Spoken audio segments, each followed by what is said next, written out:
In the heart of Jerusalem's Old City stands one of the world's most unique churches, where different Christian denominations coexist under a single roof. This is the Church of the Holy Sepulchre, also known as the Church of the Resurrection, one of the most ancient and significant churches in the world. The church is currently undergoing extensive renovation work, so we'll be using some archival footage in our documentation. Located on Murriston Street in the Christian Quarter, this sacred site is accessible through two main routes, from Jaffa Gate via David Street, the market, or from Zion Gate at the entrance to the Jewish Quarter. Before entering the church, to our right atop the stairs stands a chamber, closed to visitors. According to Christian tradition, this is where Jesus was stripped of his garments, marking the 10th station of the Via Dolorosa. Originally built in the Byzantine period during the 4th century CE, the church was significantly larger than it is today. Throughout the centuries, it underwent numerous modifications, renovations, and reconstructions. The current facade dates back to the Crusader period, 12th century, featuring decorated stone capitals. Above the right entrance stands a wooden ladder, its presence far from coincidental. Over the years and continuing to this day, the controlling Christian denominations have divided the church's space among themselves. Due to recurring territorial disputes, which occasionally turn violent, written agreements became necessary to establish prayer schedules, chapel ownership, and other matters. The ladder on the facade was used to deliver supplies to resident monks when the church gates were closed. When the agreements regarding church territories were signed, the ladder was mentioned in one of the clauses. And since the mid-19th century, it has remained unmoved, standing as a silent witness to history. Today, 6 different Christian denominations share custody of the Holy Sepulchre: Greek Orthodox, Armenian, Ethiopian, Coptic, Syrian Jacobite, and Catholic. At the church entrance lies the Stone of Anointing, where according to Christian tradition, Jesus' body was prepared for burial after being removed from the cross. This area is also currently under renovation. Through our previously recorded footage, you'll be able to see how it typically looks when pilgrims gather around the Stone of Anointing to pray and touch this sacred site. While the anointing is mentioned in the Gospel of John, the stone itself was first documented by 14th century pilgrims' accounts. Today, the original stone is protected by a marble slab installed after 1810. The space is shared by 4 Christian denominations: Greek Orthodox, Franciscan, Coptic, and Armenian. Their presence symbolized by their respective lamps hanging above the stone. Behind the stone stands a wall featuring a mosaic that depicts Jerusalem in 3 crucial scenes: Jesus' descent from the cross, his placement on the Stone of Anointing, and his transport to the tomb. In the lower level, beneath the altar of crucifixion and near the Stone of Anointing, lies the Chapel of Adam under Greek Orthodox stewardship. While less visited by tourists, this chapel holds profound significance in Christianity as the traditional burial place of Adam and Eve. According to Christian belief, Christ's blood from the crucifixion site above seeped through the rock to this very spot, symbolically redeeming humanity's original sin through his sacrifice.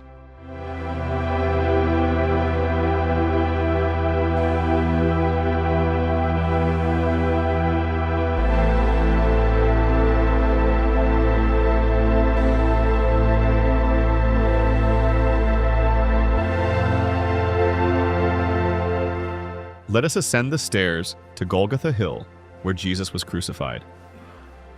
This hilltop, which lay outside Jerusalem's city walls during the Second Temple period, became the site of Jesus' execution by crucifixion under Roman authority. At this elevated location, we find 3 chapels, representing 3 of the 14 stations of the cross along Jesus' path of suffering.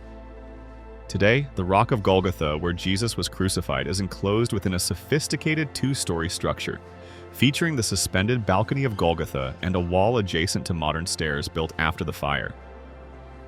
Access to this sacred site is divided between Christian denominations.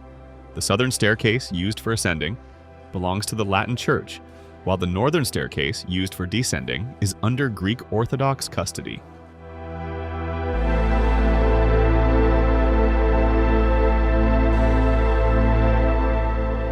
The mosaic on the right wall, adjacent to the stairs we climbed, depicts the biblical story of the binding of Isaac, the Aedicula.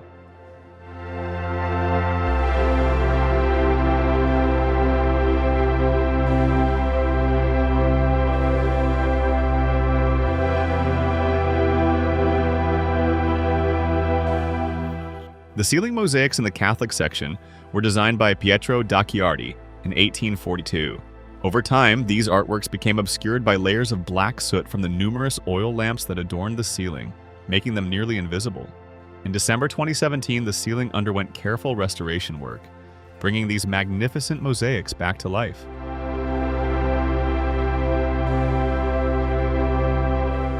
Here we can observe three crucial stations along the Via Dolorosa, stations 11, 12, and 13. These represent the final moments of Jesus' earthly life, where he was nailed to the cross, his death upon the cross, and where his body was taken down from the cross.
Descending from Golgotha, we enter the Rotunda, a circular church whose geometric and spiritual center contains Jesus' tomb.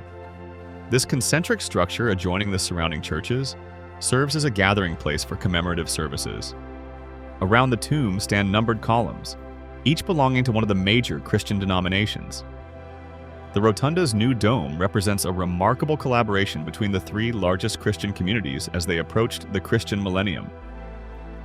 Its design carries profound symbolic meaning. An opening in the dome represents Christ's resurrection, from which 12 beams of light emanate, symbolizing the apostles. Each beam features 3 points, representing the Holy Trinity. The Aedicula, a shrine within the church, consists of 2 distinct chambers, the Chapel of the Angel and the Tomb of Jesus. This sacred structure has undergone several transformations throughout history, with the current edifice built in 1810 by Greek Orthodox Christians, through the generous patronage of the Russian Tsar. Above the structure stands a large conical ornament, symbolizing the Russian crown. The first chamber, known as the Chapel of the Angel, commemorates where Mary, Jesus' mother, and Mary Magdalene encountered the angel who announced Christ's resurrection.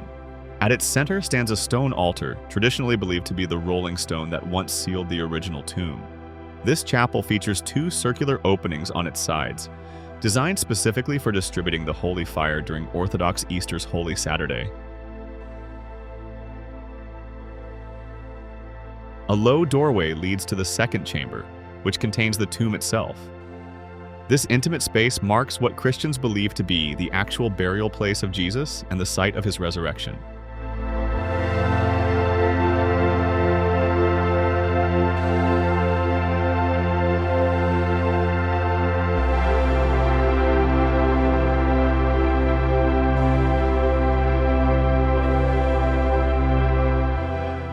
West of the Aedicula lies a historically significant chapel.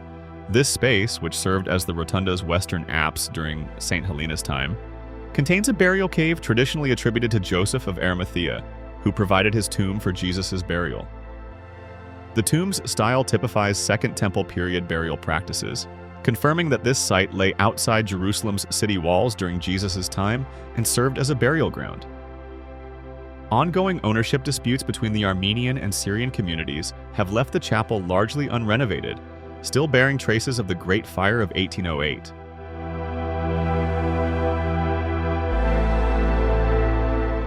The Catholicon, which serves as the central church within the complex, is under Greek Orthodox custody and functions as their episcopal church, in other words, their cathedral.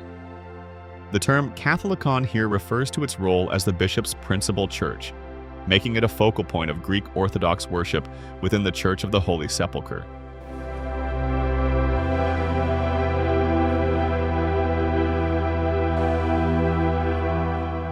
The eastern section of the church offers us an opportunity to tell about its Byzantine origins. This remarkable story begins in 325 CE at the Council of Nicaea, where Jerusalem's bishop petitioned the emperor to uncover Jesus' tomb. By the 6th century, it had become Jerusalem's most impressive structure, as evidenced by its prominent feature in the Madaba map.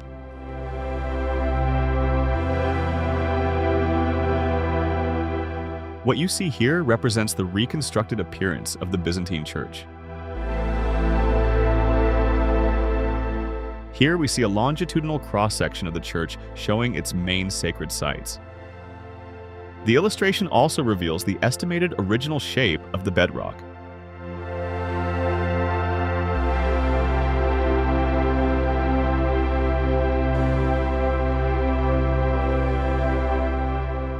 "29 steps lead us to the Armenian complex and the chapel of St. Helena, named after Emperor Constantine's mother. The Armenian Church, which holds custody of this area, also refers to it as the Chapel of St. Gregory the Illuminator, an important Armenian saint. While the chapel was previously under Ethiopian church ownership, financial difficulties led them to sell it to the Armenian Church. The chapel underwent significant renovations during the 1930s when the Armenians replaced wooden altars with marble ones. In the 1940s and 50s, the walls were adorned with large oil paintings by artist and architect Mardaros Altunian. The chapel's floor mosaic, created by Jewish artist Hava Yofe, depicts Armenia's most important 4th and 5th century churches and Noah's Ark, which Armenian tradition places on Mount Ararat. The mosaic inscription references the Armenian genocide by the Turks.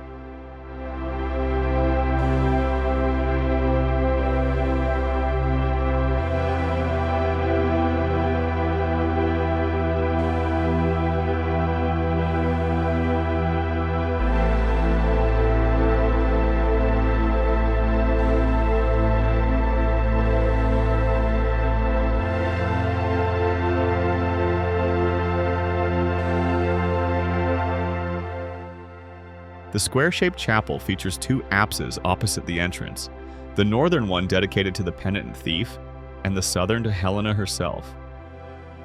According to tradition, a stone seat in this apse is where Helena sat when the true cross was discovered.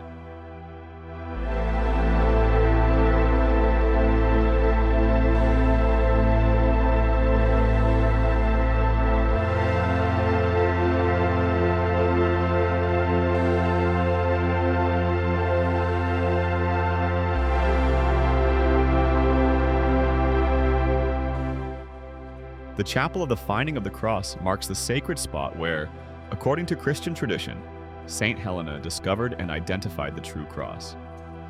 Accessible by descending stairs from the Chapel of Saint Helena, this Catholic-held chapel contains several significant elements. On the left stands an altar, behind which a bronze statue depicts Helena holding the true cross. In the chapel's southeastern corner, a floor plaque marks the exact location where the 3 crosses were discovered, including the one upon which Jesus was crucified.